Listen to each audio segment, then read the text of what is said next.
E o salmista, primeiro ele fala sobre a unidade, ele usa o exemplo aqui do óleo ou do azeite ungido, né? Esse óleo, ele era usado lá na consagração, né? E hoje a gente usa a expressão ainda, né? Mesmo que na nossa, embora tenha embasamento bíblico, a gente não tem esse costume, mas algumas denominações têm. Quando você vai culto de consagração, né, pastor? Às vezes derramam um azeite, um óleo, porque tem um fundamento lá no Antigo Testamento. E esse termo a gente usa até hoje, fala, pastor Jesus é uma pessoa ungida pelo Senhor. Tem lá o reflexo em relação ao óleo que era usado para ungir os sacerdotes. E o salmista ele coloca aqui essa figura do óleo, do azeite. O óleo e o azeite, ele usado ali na época, era um óleo valiosíssimo, caríssimo, raríssimo, que refletia simbolicamente numa bênção que era multiplicada ali na vida, espalhada na vida daquele sacerdote. Quando a gente para pensar aqui no que o salmista coloca na figura em relação ao óleo precioso derramado pela cabeça, que desce pela barba e se espalha pelo corpo inteiro. Quando a gente para pensar e volta para o tema central que o salmista coloca aqui sobre a unidade, esse reflexo de uma coisa rara, de uma coisa abençoada, de uma coisa escolhida por Deus nas nossas vidas, tem que ser algo em termos de unidade, que ele reflita, que ele se espalhe por onde a gente passe. Nós como cristãos, essa unidade, esse reflexo daquilo que Deus tem trabalhado nas nossas vidas, por onde nós passamos, tem que ser espalhado esse azeite, essa essência, esse bom perfume das nossas vidas.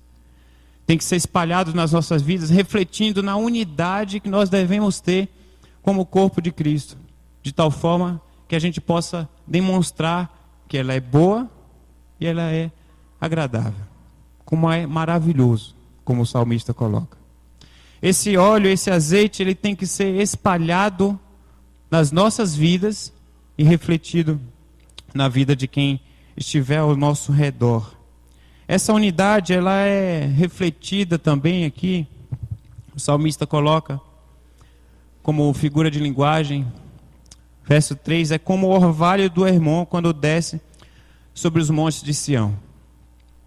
Em terras secas, terras áridas, que passam um bom período sem chover, a esperança do renascimento, a esperança de se manter viva a vegetação, ela está refletida lá no Ceará, né?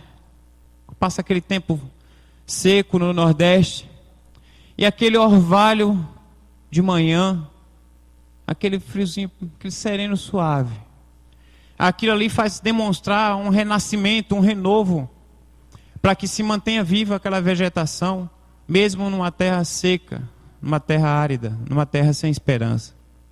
E aqui o salmista ele coloca, demonstrando essa unidade, essa nossa unidade, ela tem que ser resgatada como às vezes, mesmo sem haver chuva, ela tem que ser resgatada, talvez com aquela sementinha, com aquele pequeno gesto, com aquela pequena situação, ao ponto de ser talvez como um sereno da manhã, insignificante, mas que ele reflita nas nossas vidas, que faça diferença, para que aquela situação, ela gere unidade entre nós.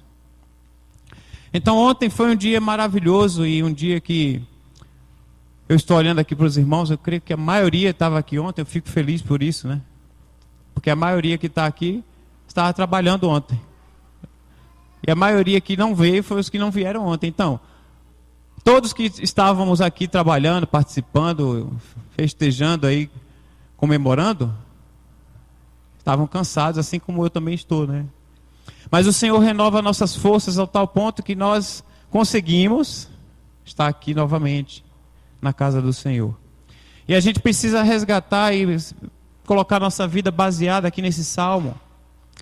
de tal forma que a gente possa trabalhar constantemente para algo que a gente acha que é bom e agradável. Porque quando a gente pega situações na vida da gente que a gente considera boa e que a gente considera agradável, a gente luta por aquilo. Quando você deseja algo melhor na sua vida, você tem uma situação no seu coração que você deseja melhor, que você sabe que é agradável, você sabe que te dá prazer, te dá alegria, você busca por aquilo. A gente vive numa sociedade em que muitas vezes, e é verdade isso, a gente demoniza, por exemplo, um culto ao dinheiro.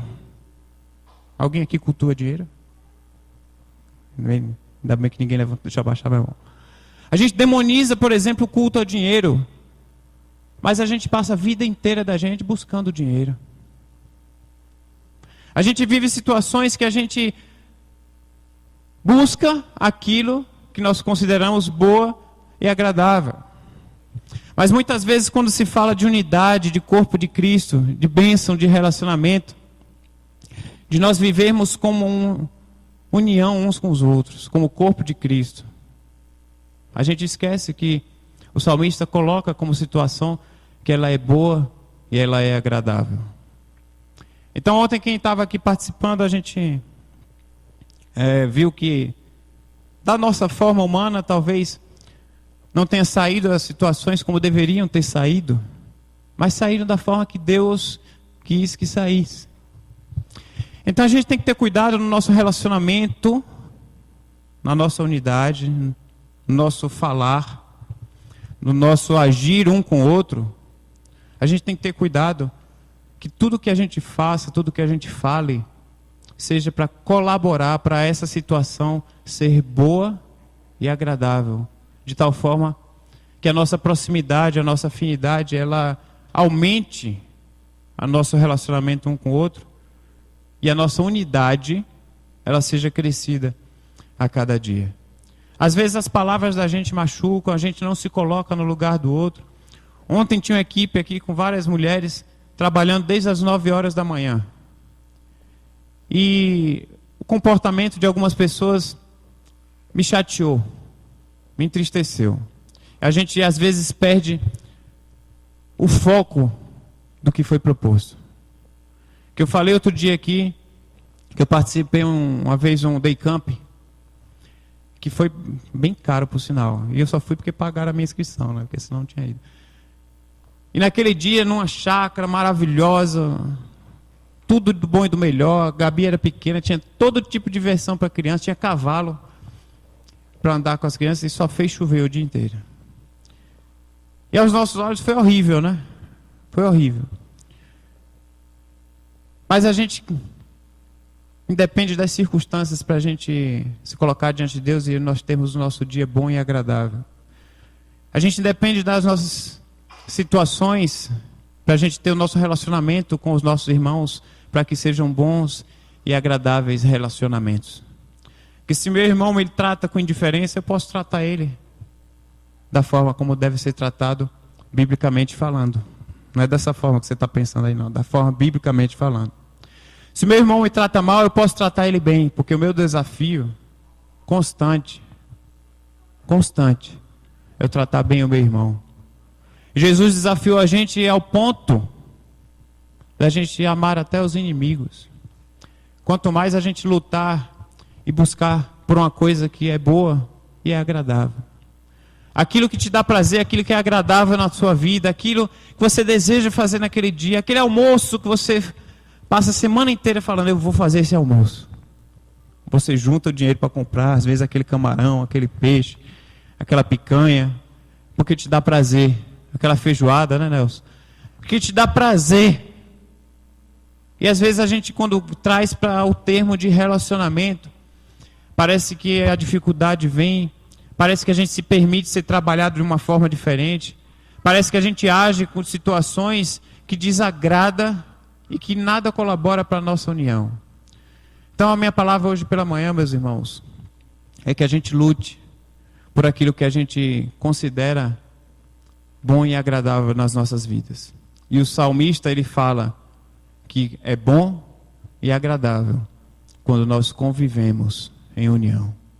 Que essa seja a nossa luta, que esse seja o nosso desafio, que as nossas atitudes, nosso caminhar, o nosso exemplo seja bom e agradável uns com os outros.